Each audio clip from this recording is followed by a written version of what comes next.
নবীজি বলেন, ও সাহাবায়ে কেরাম, দুনিয়ার ভিতরে সবথেকে উত্তম একটা আমলের কথা কি আমি তোমাদেরকে বলবো, যে আমলটা জিহাদ করার থেকেও বেশি ফজিলতপূর্ণ। সাহাবায়ে কেরাম বলে, হুজুর জিহাদের থেকেও ফজিলত? হুজুর বলেন, শুধু জিহাদের থেকে ফজিলত না, বরঞ্চ যেই আমলটা তুমি যদি আল্লাহর রাস্তায় পাহাড় পরিমাণ স্বর্ণ দান করো, এই স্বর্ণ দান করার থেকেও যেটার অনেক দাম। হুজুর স্বর্ণের থেকেও না? হুজুর বলেন, যে আমলটা আমার আল্লাহ তাআলার কাছে শুধু স্বর্ণের থেকে দাম না, বরঞ্চ ওই আমলটা আমার আল্লাহর কাছে সবথেকে বেশি প্রিয়। সাহাবায়ে কেরাম বললেন, ইয়া রাসূলুল্লাহ, সেই আমলটা কি আমাদেরকে বলেন। নবীজি বললেন, যিকরুল্লাহি আযজা ওয়া জাল্লা, মহান আল্লাহর জিকির, আল্লাহর রাস্তায় শহীদ হওয়ার থেকেও বেশি ফজিলতপূর্ণ। জিকির এত দাম, কেউ জিহাদে গিয়ে শহীদ হবে, নিজের জীবনটা দিবে, তার থেকেও জিকির করার এত। এক গ্রাম্য সাহাবী রাসূলুল্লাহ দরবারে আসছেন, এসে বলেন, ইয়া রাসূলুল্লাহ, আমি বড় বৃদ্ধ হয়ে গেছি, শরীর চলে না, আর ইসলামের এখন বর্তমানে যেই পরিমাণ বিধি বিধান আল্লাহ তাআলা দিয়েছেন, এই বিধি বিধানগুলি সব আমার দ্বারা মানাও সম্ভব না, আমার দ্বারা এত কিছু মানা সম্ভব না।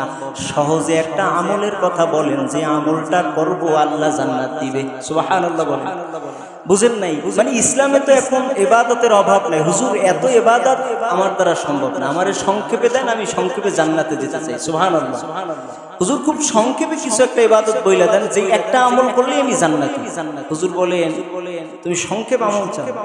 সংক্ষেপ আমল তো আছে ইসলাম। হুজুর, কি সেইটা? কয়, সেইটা হচ্ছে তুমি বেশি বেশি আল্লাহর জিকির করো, তুমি জান্নাতে চলে যাবে। নবীজি বলেন, কোন উম্মত যদি বিশ্বাসের সাথে, ইয়াকিনের সাথে একবার লা ইলাহা ইল্লাল্লাহ বলে, তাহলে ওই একবার লা ইলাহা ইল্লাল্লাহ বলার কারণে কাল কিয়ামতের দিন আমি আল্লাহর নবী তাকে জান্নাতে যাওয়ার সুপারিশ করব। লা ইলাহা ইল্লাল্লাহর এত দাম।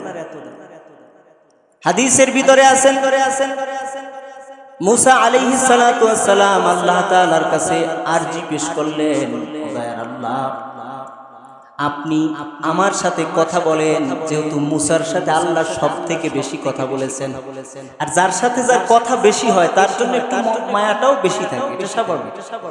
মুসা নবী আল্লাহ তাআলার কাছে বলেন, ও দয়ার মালিক, আপনি যেহেতু আমার সাথে এত কথা বলেন, এত মায়া, আপনারেও আমি চিনি, আপনি আমারে চেনেন, তো আপনি আমারে এমন একটা জিকির দিয়ে দিবেন, যেই জিকিরটা দুনিয়ার আর কাউরে দেন নাই, একমাত্র আমার জন্য খাস করবেন। বুদ্ধিমান মানুষ আল্লাহ আমারে এমন একটা জিকির দিবেন যেটা আর কাউরে দেন নাই, আমারে একারে দিবেন, আর আমি ওইটা কইরে অনেক নেকি কামাই করি। আল্লাহ কয়, মুসা, তুমি যখন তো চাইলা, তো তোমারে জিকির দিয়ে দিলাম, তুমি বলো লা ইলাহা ইল্লাল্লাহ। এতটুকু আল্লাহ বলছে যে মুসা, যেহেতু চাইছই আলাদা একটা জিকির, তো তোমারে আলাদা দিলাম, পড়ো লা ইলাহা ইল্লাল্লাহ। মুসা নবী কয়, এটা আলাদা হইল, তো সব মানুষ পড়ে, দুনিয়া সবাই জানে লা ইলাহা ইল্লাল্লাহ। এবার আল্লাহ তাআলা কয়, মুসা, দুনিয়া সবাই জানে, তুমিও জানো, দুনিয়া সবাই পড়ে, তুমিও পড়বা, কিন্তু তুমি কি জানো এর দাম কত? সুবহানাল্লাহ। এর দাম তুমি জানো? একবার লা ইলাহা ইল্লাল্লাহর দাম জানো? আল্লাহ, এটা তো আপনি জানেন। আল্লাহ তাআলা কয়, মুসা, একবার যদি কোনো বান্দা লা ইলাহা ইল্লাল্লাহ বলে, আর এই 7 আসমান জমিন যদি এক পালায় দেওয়া হয়, আর একবার লা ইলাহা ইল্লাল্লাহ এক পালায় দেওয়া হয়, তো ওই 7 আসমান জমিনের থেকেও লা ইলাহা ইল্লাল্লাহর ওজন বেশি হবে। লা ইলাহা ইল্লাল্লাহর এত দাম, কয় লা ইলাহা ইল্লাল্লাহর ওজন 7 আসমান জমিনের থেকেও বেশি, এজন্য তুমি বেশি বেশি এই লা ইলাহা ইল্লাল্লাহর জিকির করো। অন্য হাদিসে নবীজি বলেন, আফদালুয যিকরি লা ইলাহা ইল্লাল্লাহ। উম্মত, সর্বোত্তম জিকিরের ভিতরে সর্বোত্তম যে জিকির, সেটা হচ্ছে লা ইলাহা ইল্লাল্লাহ। তুমি বেশি বেশি লা ইলাহা ইল্লাল্লাহ করো, কারণ আল্লাহ ছাড়া তোমার আর ইবাদতের কোনো উপাস্য নাই, কোনো মালিক নাই, কোনো মাবুদ নাই, কোনো প্রভু নাই। বেশি বেশি লা ইলাহা ইল্লাল্লাহর জিকির করো। হাঁটতে, বসতে, উঠতে, চলতে তুমি সব সময় লা ইলাহা ইল্লাল্লাহর জিকির করো।